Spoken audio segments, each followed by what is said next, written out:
네, 국내 코로나19 4차 대유행의 기세가 좀처럼 꺾이지 않고 있는 가운데 신규 확진자가 1,600명대 후반을 나타냈습니다. 하루 확진자 수가 23일째 네 자릿수를 이어가며 확산세가 잡히지 않자 정부는 추가 방역 강화 대책도 고심하고 있습니다. 네, 오늘 관련 소식은 정기석 한림대 성심병원 호흡기내과 교수와 함께 짚어봅니다. 어서 오십시오. 네, 국내에서 이 확진자는 현재 1,674명이 발생했고 이미 델타 변이는 국내 우세종이라고 평가를 해도 무방할 것 같습니다. 이제 본격적으로 휴가철이고 이동량도 그렇게 되면 많아지겠고요. 그러다 보니까 아무래도 전국적으로 대유행이 길어지지 않겠느냐 이제 이런 걱정들이 많이 커지고 있는 그런 상황인데요. 현재 추세를 좀 어떻게 판단을 해야 되겠습니까, 교수님? 좀 걱정입니다, 한마디로.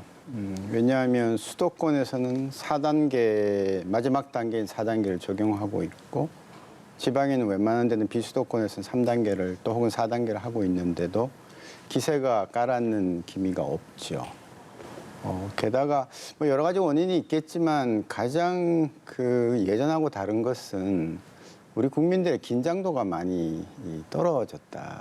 수도권에 지금 4단계 한 지가 3주 차인데도 기세가 좀 안 꺾인다는 게 참 걱정스럽습니다. 4단계를 자세히 보면 아주 강하지는 않거든요. 누가 봐도 이건 마지막 단계는 아니다라는 생각을 갖고 있기 때문에 아마 조만간에 플러스 알파가 나올 거다라는 생각이 있고, 그래서 이제 그런 긴장감 감소라든지 지금 4단계가 그렇게 강하지 않다는 거에다가 지금 다 알고 있다시피 델타거든요. 델타는 저희가 우리나라에 알파도 들어오고 베타도 들어오고 감마도 다 들어왔는데 이 델타만큼 이렇게 강한 것은 없었습니다.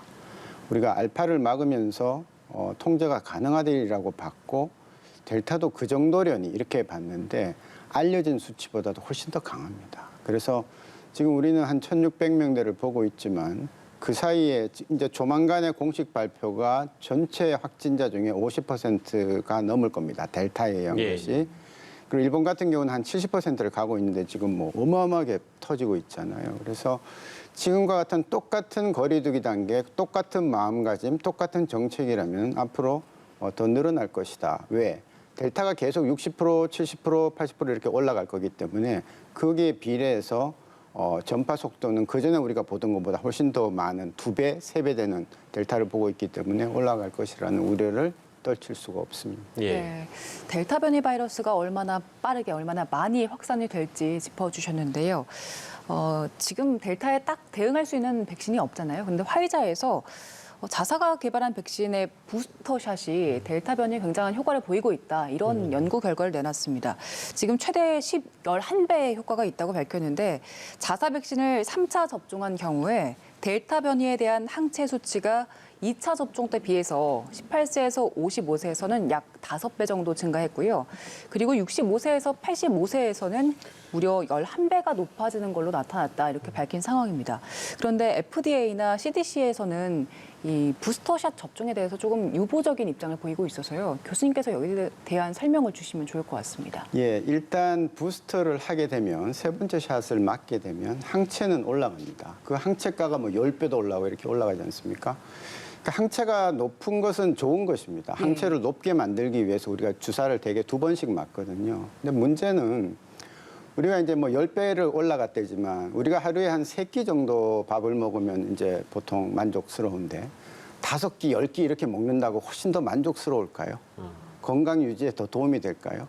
항체도 마찬가지입니다. 어느 정도 선에서 더 많이 올라간들 면역력이 그만큼 따라 올라가지는 않는다는 거죠. 그리고 항체라는 것은 하나의 세포 면역하고 또 달리 평가되는 부분이기 때문에 체액 면역으로 대표되는 항체 숫자도 중요하지만 세포 면역으로 대표되는 어떤 우리가 갖고 있는 몸에 있는 세포가 직접 바이러스를 죽이는 그런 능력들이 있거든요. 뭐 살해 세포라든지 등등 이런 게 있습니다. 임파구를 중심으로 해서 그런 능력에 대해서는 아직 평가가 잘 안 되고 있고 오히려 그런 쪽은 이 아데노바이러스를 베이스로 한 데서 오히려 세포 면역이 더 낫다는 연구까지 나오고 있기 때문에 그러면 그런 시점에서 우리가 밥을 5끼, 6끼 먹기 위해서 한 번 더 세 번째 샷을 맞아야 되겠느냐라는 거죠. 적어도 우리나라에서는 아직까지는 부스터 샷에 대해서 크게 논의할 필요가 없는 것이 지금 우리나라는 두 번 다 완료한 사람들이 불과 14% 정도에 지나지 예. 않습니다. 지금 저 논의를 하는 사람들은 두 번 다 맞은 사람들이 한 50% 되는 뭐 미국, 유럽 이런 나라들입니다. 우리도 우선 그까지 가놓고 예. 그다음에 부스터에 대해서 논의를 해도 되겠는데 예.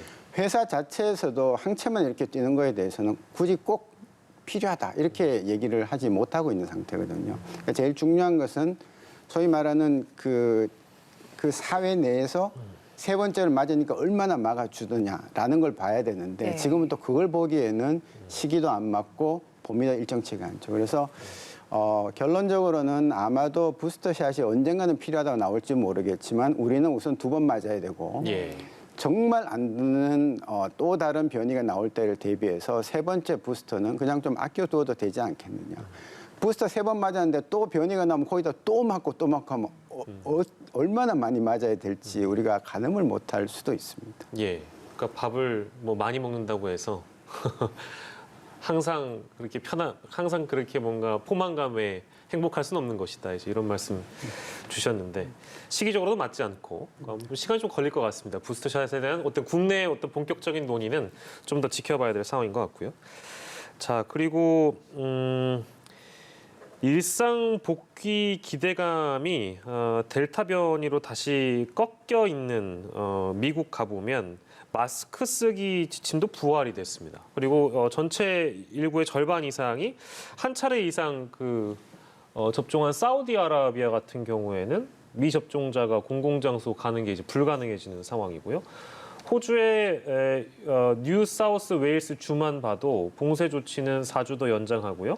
필수 목적 외 외출을 금지를 해서 백신이 보급이 됐는데도 불구하고 확진자가 계속 늘어나고 확산세는 잡히지 않고 방역 조치가 강화되는 현상을 글쎄요. 뭐 지금 우리 상황에서도 나중에 저런 상황을 또 만날 수 있는 그런 가능성이 있기 때문에 짚어보는 건데요.